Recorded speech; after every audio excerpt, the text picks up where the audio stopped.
Shalom anak-anak yang terkasih dalam Tuhan Yesus. Kita kembali lagi di ibadah akhir pekan Sabtu tanggal 26 September 2020. Sebelum kita memulai ibadah kita, mari kita satu di dalam doa. Saya hantarkan. Selamat pagi Bapak, kami mengucap syukur untuk pagi ini Tuhan memberikan kami kesehatan dan kekuatan untuk kami bisa memulai aktivitas kami di pagi hari ini. Dan saat ini kami akan memulai untuk ibadah kami. Kiranya Tuhan memberkati setiap kami agar kami boleh mengikuti ibadah dengan baik dan kami boleh belajar akan kebenaran firman. Terima kasih Bapak, demi Kristus kami berdoa dan mengucap syukur. Amin. Sebelum kita akan mendengarkan firman Tuhan, kita akan bersama-sama mendengarkan pujian dari salah satu teman kita.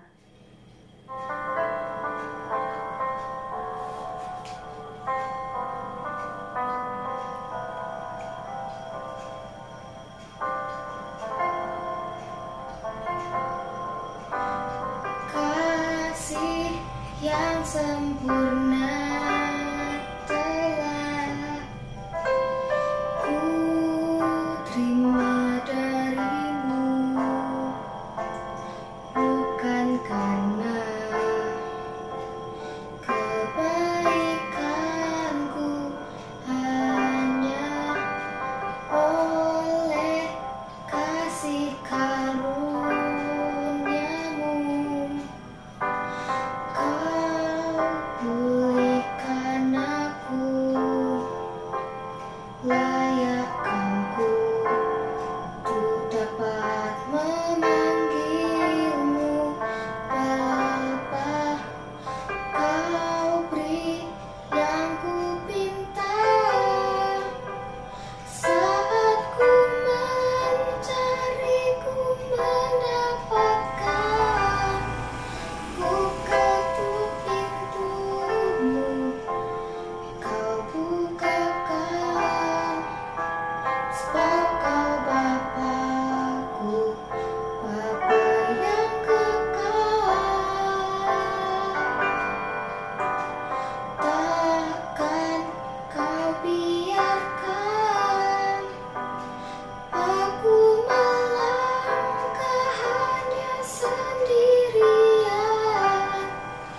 Kau selalu ada bagiku, sebab kau Bapa-Ku, Bapa yang kekal. Saatnya kita akan menyiapkan hati kita untuk kita mendengarkan kebenaran firman Tuhan yang akan disampaikan oleh Bapak Kiai. Mari kita siapkan hati kita. Mari anak-anak, sebelum kita memulai ibadah hari ini, kita berdoa terlebih dahulu. Mari kita bersatu dalam doa.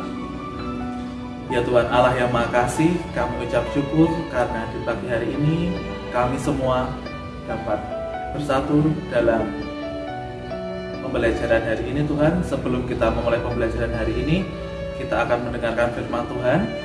Tuhan berkati kami, Tuhan bimbing kami agar dapat meresapi dalam hati kami dan dapat melaksanakan dalam kehidupan hari-hari. Tuhan Yesus, doa ini kami serahkan dalam kuasa-Mu. Amin. Baik anak-anak, kita akan mendengarkan firman Tuhan yang diambil dari kitab Matius 18 ayat ke-21 sampai 35.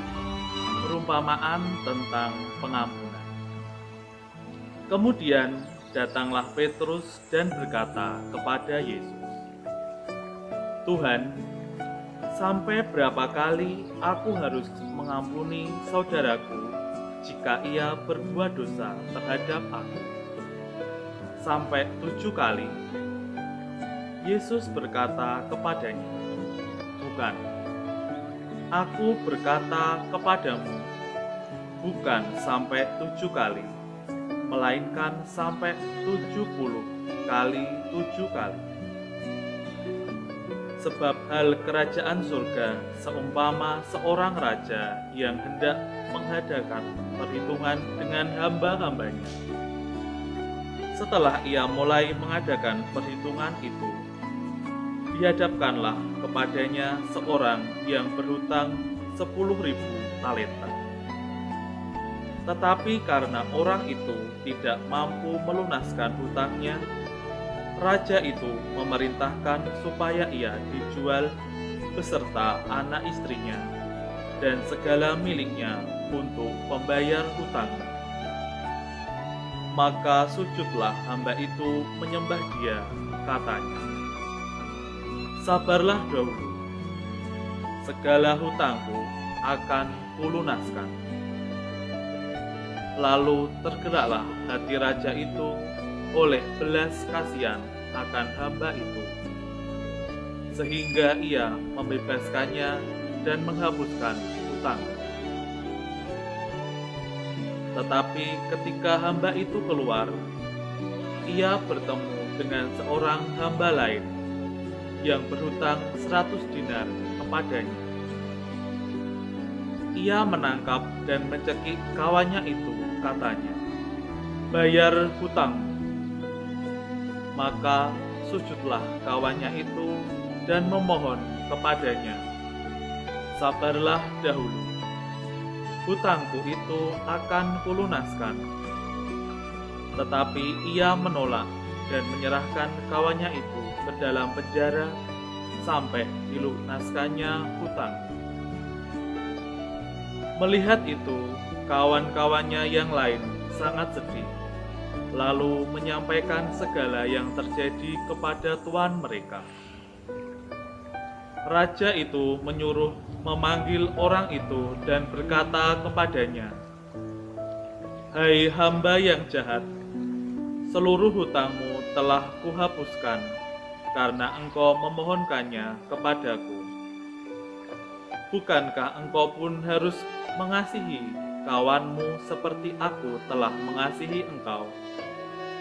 Maka marahlah tuannya itu dan menyerahkannya kepada algojo-algojo sampai ia melunaskan seluruh hutangnya. Maka Bapakku yang di surga akan berbuat demikian juga terhadap kamu, apabila kamu masing-masing tidak mengampuni saudaramu dengan segenap hatimu. Demikianlah firman Tuhan.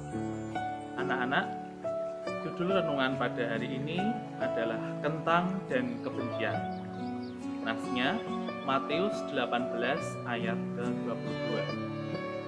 Yesus berkata kepadanya, "Bukan, aku berkata kepadamu, bukan sampai 7 kali, melainkan sampai 70 kali 7 kali." Ada cerita, suatu ketika seorang guru meminta murid-muridnya membawa sebuah kantong plastik dan kentang ke sekolah. Jumlah kentang yang dibawa tergantung pada jumlah orang yang dibenci oleh masing-masing murid.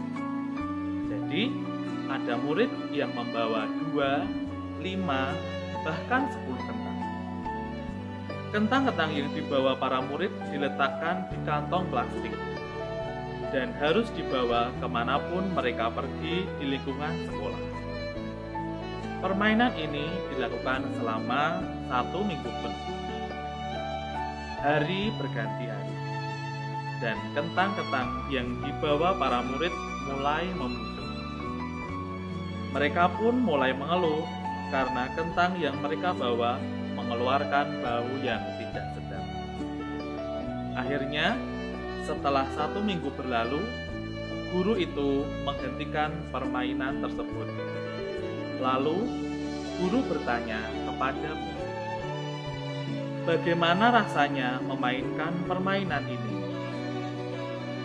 Mereka umumnya mengeluh karena merasa tidak nyaman. Guru pun berkata lagi, "Seperti itulah kebencian yang selalu kita bawa kemana-mana.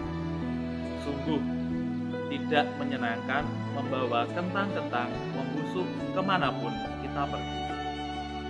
Baru 1 minggu, kita sudah merasa tidak nyaman, apalagi membawanya seumur hidup. Jadi, jika ada orang yang bersalah kepada kalian, jangan menyimpannya kesalahan itu berlama-lama. Cepat-cepatlah memaafkan mereka, supaya itu tidak menjadi beban dalam hidup kita. Semua orang pernah bersalah kepada kita, akan tetapi membencinya merupakan bukan jalan keluar yang terbaik. Yang terbaik adalah kita berusaha untuk memaafkan kesalahan mereka. Dengan begitu, kita tidak perlu membawa kentang-kentang busuk kemanapun kita pergi. Hidup kita dan sesama menjadi lebih nyaman. Baik anak-anak, demikian tadi renungan mengenai kentang dan kebencian. Untuk menutup ibadah pada hari ini, kita bersatu dalam doa. Tuhan Allah yang bertata dalam kerajaan surga, kami ucap syukur karena hari ini Engkau telah mengingatkan kami tentang pengampunan kepada sesama kami. Tuhan, kiranya kami dapat mengampuni saudara-saudara kami yang bersalah kepada kami. Tuhan, berkati kami di dalam pembelajaran hari ini, dan kami mau serahkan semuanya dalam kuasa-Mu. Amin. Demikian ibadah akhir pekan kita, dan anak-anak silahkan kembali beraktivitas kembali, dan semoga kita berjumpa di lain waktu dalam kondisi yang tetap sehat. Terima kasih, Tuhan Yesus memberkati.